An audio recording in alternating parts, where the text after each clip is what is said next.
स्वागत आहे तुमचं मोरेताईंच्या रेसिपी चॅनल मध्ये।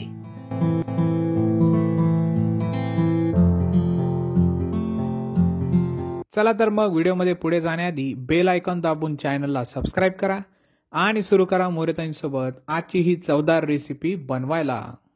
नमस्कार मंडळी, आज आपण एकादशी निमित्त साबुदाण्याची खिचडी करणार आहे। तर आता त्याचं साहित्य दाखवते मी। तर हा साबुदाणा भिजू घातला होता, तर छान असा मोकळा मोकळा झालेला आहे आणि छान भिजलेला आहे। आता त्याच्यासाठी बटाटा मी काय केलंय, कच्चा बटाटा असा कापून पाण्यामध्ये टाकलाय काळा पडू नये म्हणून, आणि याला ना कॉटनच्या कपड्याने आता कोरडं करून घेणार आहे। तुम्ही उकडून पण टाकू शकता, पण हे असं पण छान लागतो। तुम्ही अशा पद्धतीने एकदा नक्की करून बघा। आता त्याच्यासाठी हिरवी मिरचीचं असं वाटण वाटून घेतले, नुसती मिरची वाटलेली आहे। शेंगदाणे असे कुटून घेतले, थोडे असे जाड कुटले, आणि चवीनुसार मीठ टाकणार आहे आपण। आता आपण आधी तेल टाकून घेऊ। कढई गरम झालेली, शेंगदाण्याचं तेल वापरायले मी उपासासाठी। आता तेल गरम झाल्यावर आपण हा बटाटा ना पाण्यातून काढून कॉटनच्या कपड्याने असा कोरडा करून घेतलाय। आता हा बटाटा आपण तेलामध्ये टाकणार आहे आणि याला चांगलं परतून घ्यायचं।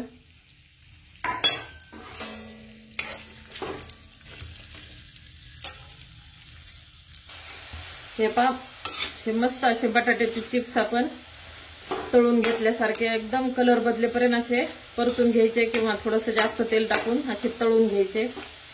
आणि आता ना आपल्याला तिखट टाकायचं हिरव्या मिरचीचं ना, तर हे आता आपण आधी ना चिप्स बाजूला काढून घेणार आहे। आता मी ज्याचा साबुदाणा भिजू घातलाय का त्याच्यावरच काढून घ्यायले।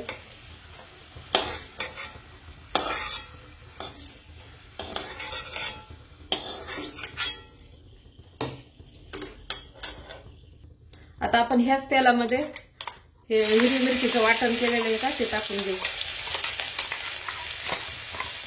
तर याला पण आपण परतून घेऊ। आता आपण हे हिरवी मिरचीचं वाटण परतून घेऊ।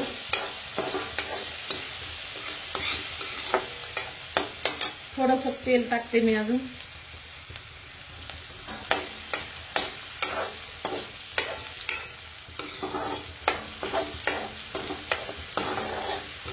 छान परतलंय। आता आपण हे शेंगदाणे टाकून देऊ।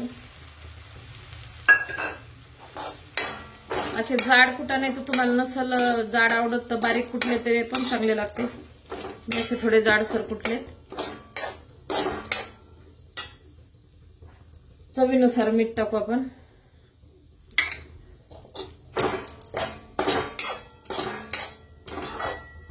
आता उपास असल्यामुळे ना याला कोथिंबीर किंवा जिरे वगैरे आम्ही खात नाही, तर मी असं काहीच टाकलेलं नाही। आता हे सगळं आपलं परतलंय। आपण आता हे चिप्स काढलेले आणि हे साबुदाणा टाकून घेऊ। असा मोकळा मोकळा छान झालेला आहे आपला। आता याला मिक्स करून घेऊ।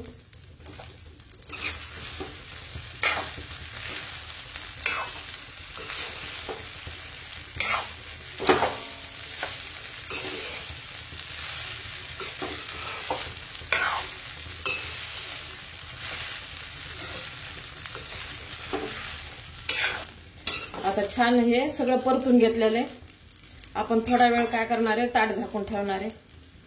मस्त झालेली आहे उसळ म्हणा किंवा साबुदाण्याची खिचडी, तुम्ही काय म्हणतात ते मला कमेंट मध्ये सांगा। झाकण ठेवू आपण आता आपण ताट काढून घेऊ। छान झालेली उसळ किंवा साबुदाण्याची खिचडी। तर कुणाला एकादशी असते ते पण कमेंट करून सांगा मला। तुम्हाला सर्वांना जय एकादशीच्या खूप खूप शुभेच्छा। आता आपली उसळ झालेली आहे, आता मी काढून घेते। अशा प्रकारे साबुदाण्याची खिचडी तयार आहे। एकदा नक्की ट्राय करा आणि कमेंट मध्ये कळवा। तुम्हाला हा व्हिडिओ आवडला असेल तर लाईक करा आणि अशाच प्रकारच्या चवदार आणि चमचमीत रेसिपीसाठी सबस्क्राइब करा आणि कमेंट मध्ये कळवा तुम्हाला कोणत्या रेसिपीज बघायला आवडतील। पुन्हा भेटूया एका नवीन रेसिपीसह एका नवीन व्हिडिओमध्ये। धन्यवाद।